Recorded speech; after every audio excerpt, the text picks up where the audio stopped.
Assalamualaikum warahmatullahi wabarakatuh. Salam sejahtera bagi kita semua. Puja dan puji syukur kehadirat Allah Subhanahu wa Ta'ala, yang mana kita masih diberi kesehatan, umur panjang, dan diberi rezeki yang melimpah. Ketemu lagi di channel SG Angler 21 yang memuat tentang memancing, sejarah, dan ramalan yang kami rangkum. Bagi sahabat yang baru menemukan channel ini, dukung channel kami dengan menekan tombol like, komen, dan subscribe. Dan jangan lupa getarkan nada loncengnya, agar sahabat mendapatkan notifikasi video saya yang terbaru.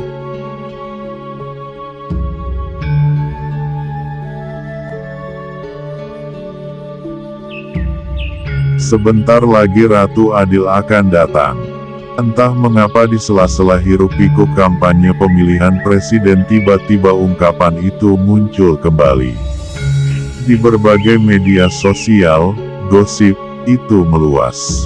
Berbagai buku bertema Ratu Adil bermunculan di toko-toko buku, mulai dari yang sifatnya kajian ilmiah hingga bergaya sajian sastra seperti novel. Mitos Ratu Adil terus menjadi bayang-bayang yang bergentayangan di benak publik.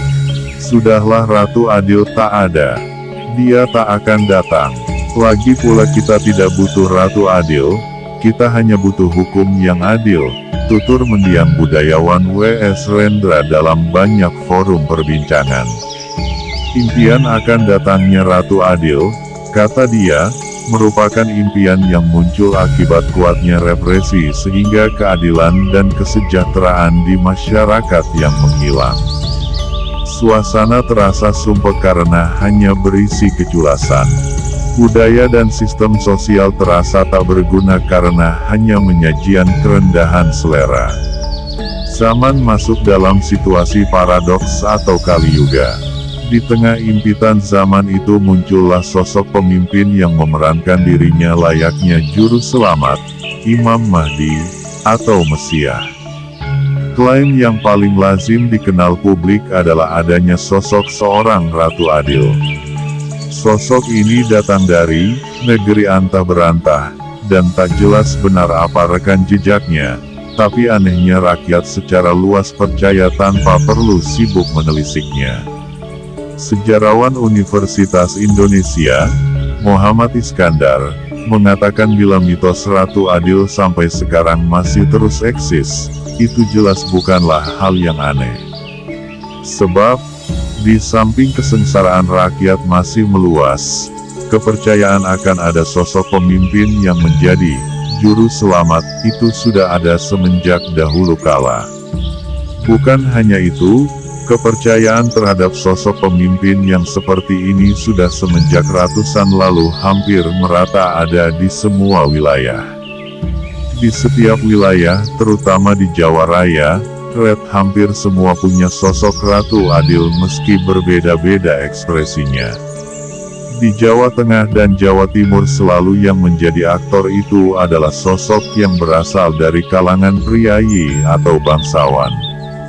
Tapi kalau wilayah Jawa Barat, terutama wilayah Priangan, Banten, dan Bogor, dari kalangan petani sendiri. Perbedaan ini terjadi karena struktur masyarakatnya memang berbeda, kata Iskandar. Namun, lanjut Iskandar, pada masa lalu sebenarnya munculnya gerakan sosial yang bernama Ratu Adil juga tak murni ekspresi masyarakat itu sendiri. Kemunculan sosok tersebut ternyata sebagian besar merupakan bentukan pemerintah kolonial. Menurutnya, pembentukan sosok pemimpin gerakan sosial dengan ekspresi ala Ratu Adil, Mesiah, juga karena dibentuk atau ditiup-tiup, rekayasa red oleh kolonial Belanda. Ini tampak jelas bila melihat kemunculan sosok Ratu Adil yang begitu marak pada abad ke-19. Saat itu, suasana Islamofobia sudah muncul secara kuat. Setiap ada orang yang berkumpul di masjid langsung dituduh akan berontak. Setiap kali muncul pemimpin Islam yang karismatik, maka dengan gampang dia disebut Ratu Adil. Ini terlihat jelas bila mengacu pemberitaan di koran, birokrasi, bahkan ruang parlemen di Belanda yang saat itu ada. Jadi, memang kental suasana Islamofobia, itu, kata Iskandar. Dari kajian Iskandar, bagi gerakan Ratu Adil legitimasi agama atau kepercayaan memang prasyarat yang sangat penting. Ini dapat dimengerti karena bila memakai ajaran agama, maka orang pun akan berani mati untuk membela orang dan ajarannya. Dan memang, pada abad-abad tersebut yang paling menonjol semangat munculnya Ratu Adil itu didorong oleh ajaran Islam.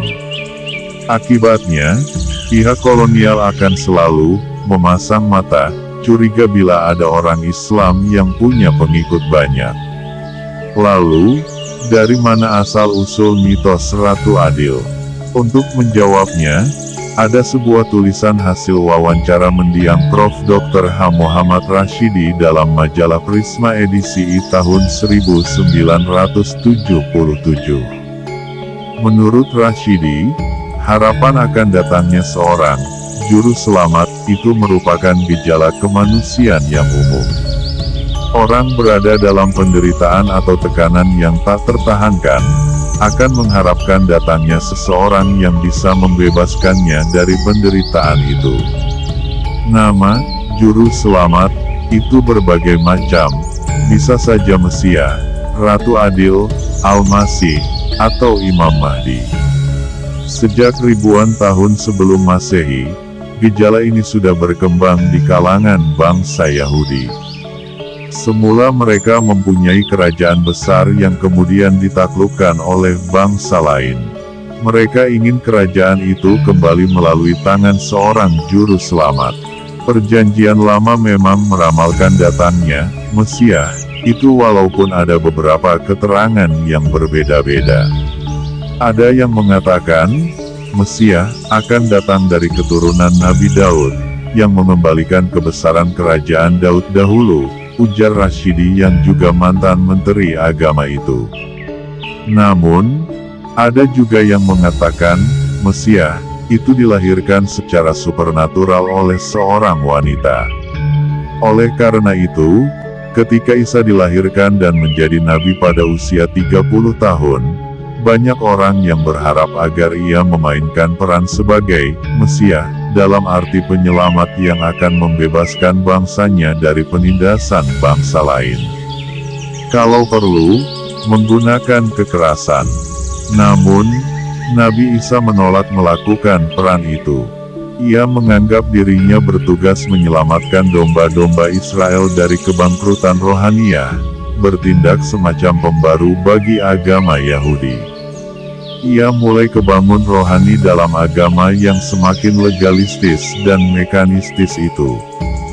Namun, ide tentang juru selamat tak pernah hilang dari bangsa Yahudi yang sejak ribuan tahun mendambakan kedatangannya. Kalau kita perkirakan masa antara perjanjian lama sampai baru itu sekitar 1500 tahun. Maka, sepanjang waktu itu harapan akan datangnya Mesias tiap-tiap kali timbul kembali.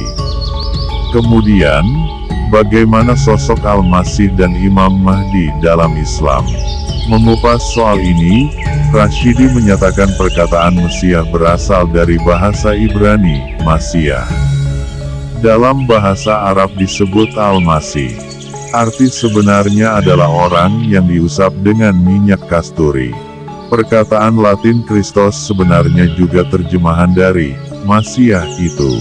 Istilah ini selanjutnya digunakan untuk menyebut orang yang dipermuliakan, juru selamat. Menurut dia, dalam eskatologi Islam memang diceritakan akan datangnya Al-Masih menjelang hari kiamat, yang menertibkan keadaan yang dirusak oleh Dajjal. Akan tetapi, ini bukan merupakan doktrin pokok. Yang pokok adalah kepercayaan akan datangnya hari kiamat. Kisah Al-Masih dan Dajjal itu hanya terdapat dalam hadis, tetapi tidak dalam Al-Quran. Sedangkan, hadis hanyalah sumber kedua. Lagi pula, Eskatologis itu memang tidak bisa diterangkan secara akal. Jadi, orang bisa percaya atau tidak percaya. Yang jelas, eskatologis ini tidak ada hubungannya dengan gerakan politik.